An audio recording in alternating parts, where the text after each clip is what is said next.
माँ सिर्फ देना जानती हैं। मम्मी, आपका ये कुकिंग वाला शौक हमें बहुत महंगा पड़ रहा है। घर में सब कुक के हाथ का बना खाना खाते हैं, फिर भी आप अलग से खाना फेंकने के लिए क्यों बनाती हो? पता भी है कि इस तरह कितना पैसा खर्च होता है। अरे पर बहू, मैं तो सब रोहित के पसंद का खाना बनाती हूँ। मम्मी, वो सब मुझे बचपन में पसंद था।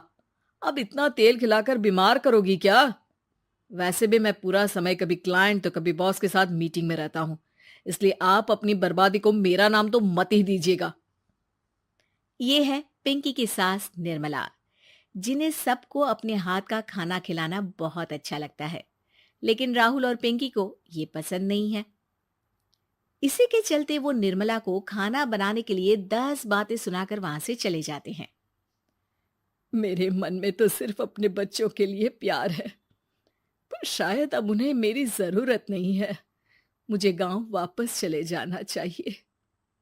जहां एक तरफ निर्मला दोबारा गांव जाने के बारे में सोच रही होती है, वहीं उसका पोता परम अपनी दादी के शौक को प्रोफेशन में बदलने का आइडिया सोच रहा होता है।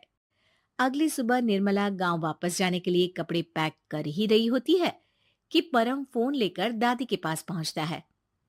दादी, आप कहीं नहीं जाओगी?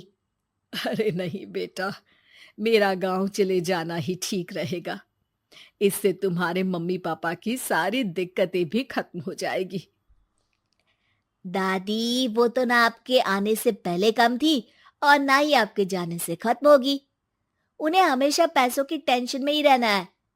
मेरे पास आपको यहाँ रोकने का आइडिया है। आइडिया? मतलब मैं कुछ समझी नहीं। इस पर परम अपनी दादी को YouTube खोलकर उसके बारे में सब कुछ बताता है, जिसे सुन दादी कंफ्यूज हो जाती है। अरे बच्चे, तूने इस बुढ़िया के बारे में इतना सोचा, वही बहुत बड़ी बात है। देख, मुझे ये सब समझ में नहीं आता। तू मुझे जाने दे बेटा। अरे दादी, इसमें कुछ मुश्किल नहीं है। मैं हूं ना हेल्प के लिए। आप बस खाना बनाओ, और पता है, YouTube की मदद से आप अपनी स्पेशल रेसिपी लोगों को सिखा भी सकती हो। अच्छा, ऐसा भी हो सकता है? मतलब बस घर बैठे मैं दूसरे लोगों को सिखा दूंगी? सिर्फ कुछ लोगों को नहीं, पूरी दुनिया को सिखा सकती हो, और उसके लिए आपको सिखाने के पैसे भी मिलेंगे दादी। इस पर बहुत देर तक दादी को YouTube के बारे में समझाकर आखिर में परम उन्हें कन्विंस कर ही लेता है, जिसके बाद वो गांव जाने का प्लान कैंसिल कर YouTube चैनल शुरू कर देती हैं।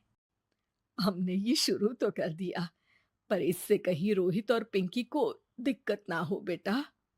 दादी, वो आपके बारे में नहीं सोचते तो आप क्यों उनके बारे में इतना सोच रही हो? इसके बाद दादी पोता मिलकर खाने की वीडियो और साथ ही उनके ट्यूटोरियल की वीडियो बनाकर उन्हें YouTube चैनल पर अपलोड करने लगते हैं। सब खुशी से चल रहा होता है कि कुछ हफ्तों में ही पिंकी को इसकी खबर हो जाती है। हमारी पीठ पीछे घर में ये सब क्या चल रहा है? अरे मम्मी, आपको तो अपना टाइम पास करना है, पर उसमें मेरे बेटे का फ्यूचर क्यों खराब कर रही हो? पढ़ाई के टाइम आपके साथ किचन में लगा रहेगा तो फेल ही हो जाएगा ना। वैसे इस YouTube वाले के शौक के लिए आप जो फैंसी डिशेस बना रही हो, उसके पैसे कहाँ से आ रहे हैं? मम्मी, आपको हमेशा पैसों की चिंता ही क्यों लगी रहती है? और रही बात मेरी पढ़ाई की, तो आपसे ज्यादा दादी को उसकी चिंता है। इसीलिए मेरी पढ़ाई के बाद ही वो ये काम करती है। परम, अपनी मम्मी से बात करने का ये कौन सा तरीका है? और मम्मी ने पैसों के बारे में कुछ गलत तो नहीं पूछा? जब घर में हम दोनों कमाते हैं तो ये पूछने का अधिकार तो है कि पैसे कहाँ इस्तेमाल हो रहा है। मम्मी का ये जानना जरूरी बनता है। पापा, आप अपनी मम्मी से कैसे बात करते हो, ये तो मैं देख ही रहा हूँ। तो आपके मुंह से ये बातें तो अच्छी नहीं लगती। और रही बात पैसों की, तो आप दोनों हर समय मुझसे दूर रहने की कंपेंसेशन में जो पॉकेट मनी देते हो ना, हम उसी से ये सब कर रहे हैं। इस पर परम अपनी दादी को लेकर वहां से चला जाता है, जिसके बाद पिंकी और रोहित YouTube चैनल बंद करवाने की बहुत कोशिश करते हैं, लेकिन परम ऐसा होने नहीं देता।